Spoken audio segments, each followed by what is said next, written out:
नमस्कार। विचार चुंबक की तरह ही चुंबकीय है। हर विचार की अपनी एक तरंगति फ्रीक्वेंसी होती है।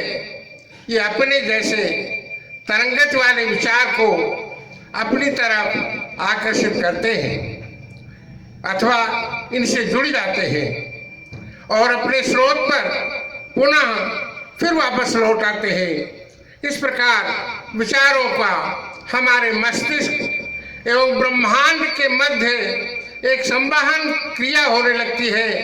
इसलिए मन इन्हीं विचारों का मंथन करने के लिए विवश होता है।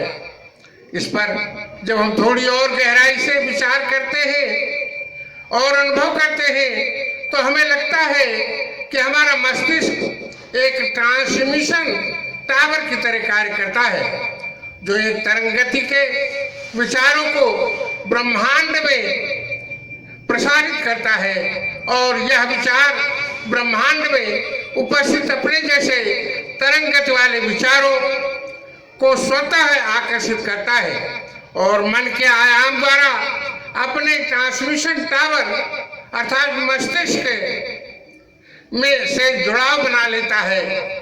यदि हम चाहते हैं कि हमारे जिंदगी में बदलाव आए तो हमें अपने विचारों में परिवर्तन लाना होता है। हमें अपने विचारों की फ्रीक्वेंसी में तरंगति बदलनी होती है और जिस तरह से हम अपनी जिंदगी में परिवर्तन लाना चाहते हैं उस तरह के विचार हमें ब्रह्मांड में भेजना होता है। हमारे वर्तमान विचार ही भावी जीवन का निर्माण करते हैं। हम जिस वस्तु को प्राप्त करना चाहते हैं अथवा जिस मंजिल तक पहुंचना चाहते हैं हमें उसी तरह के विचार ब्रह्मांड में भेजना होगा। हमें अपने लक्ष्य पर ही ध्यान केंद्रित करना होता है। यदि हमारे मन में भटकाव नहीं है, मन लक्ष्य पर केंद्रित है, तो हमारी जिंदगी में वह लक्ष्य वह वस्तु अवश्य प्राप्त होगी। हम पुनः इस बात पर बल देना चाहते हैं कि जिस वस्तु को जिस लक्ष्य को हम प्राप्त करना चाहते हैं उसके संबंध में विचार स्पष्ट होना चाहिए।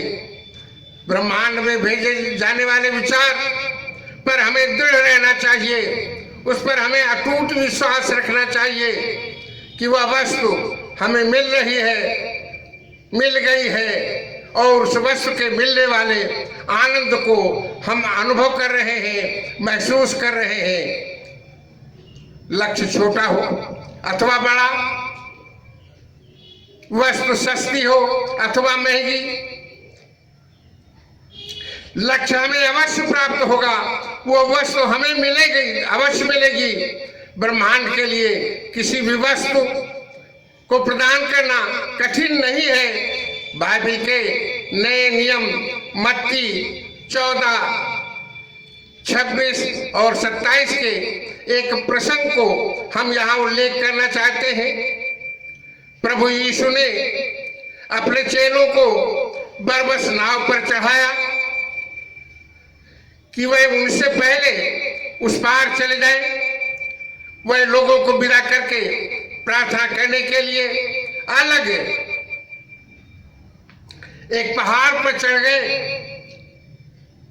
और वह सांझ को अकेले थे। तब उन्होंने देखा कि नाव झील के बीच लहरों में डगमगा रही है, क्योंकि हवा सामने की थी। फिर प्रभु यीशु रात के चौथे पहर में झील पर चलते हुए उनके पास आए। चेले उनको झील के पानी के ऊपर चलते हुए देखकर डर गए और कहने लगे, वह भूत, वह भूत, वह भूत। सब डर के मारे चिल्लाने लगे।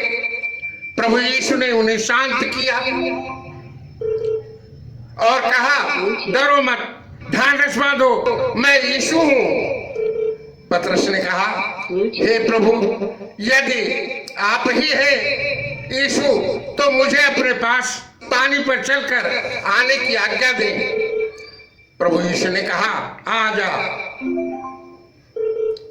तब पतरस नाव से उतरकर यीशु के पास पहुंचने के लिए पानी पर चलने लगे, पर हवा को देखकर वो डर गए और डूबने लगे। तब चिल्ला कर कहा हे प्रभु, हे प्रभु, हे प्रभु यीशु, मुझे बचाइए, मुझे बचाइए, मुझे बचाइए, वरना हम डूब जाएंगे। प्रभु यीशु ने तुरंत हाथ बढ़ाकर उसे थाम लिया और उसे कहा हे अंधविश्वासी, तूने क्यों संदेह किया?